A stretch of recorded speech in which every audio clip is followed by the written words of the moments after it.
আজকেও ইতিমতো চলে এসেছি পটলের চারা তুলতে গাড়িতে। তো গুড মর্নিং, সবাই কেমন আছো? আশা করি ভালো আছো, আর আমিও খুব ভালো আছি। তো কি বলবো, গরমে কিছুই বলার নেই। দেখতে পাচ্ছ কালকের মতন পরিস্থিতি আজকেও। মাল লোড করে দিয়ে ফ্যানের তলায় বসে আছি। আর এখান থেকে প্রত্যেক দিন ইতিমতন পটলের চারা নিয়ে যাই।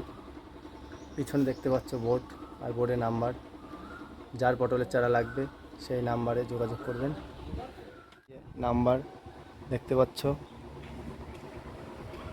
কৃষক বন্ধু নার্সারিতে। আমি প্রত্যেক দিন আমি পটলের চারা এখান থেকেই নিয়ে যাই। যেখানে যেখানে অর্ডার থাকে সেই জায়গায় অর্ডার ডেলিভারি করে আসি। তো এই দেখো আমার গাড়ি, দেখতে পাচ্ছ আমার গাড়িতে মাল লোড হচ্ছে। আজকে মাল লোড করে নিয়ে যাব নাটাবেড়ে। তো দু জায়গায় অর্ডার আছে, অর্ডারটি দিয়েই যত তাড়াতাড়ি বাড়ি চলে আসবো। গরমের মধ্যে বেশিক্ষণ লেট করা যাবে না। আর গরমের মধ্যে যারা কাজ করে তারা ভালোই জানে যে কতটা কষ্ট হয় গরমের মধ্যে। তো বন্ধুরা, ভিডিওটি ভালো লাগলে অবশ্যই লাইক করবেন, আর আমার তো পাশে থাকবেনই। কি বলবো, টাটা, বাই বাই।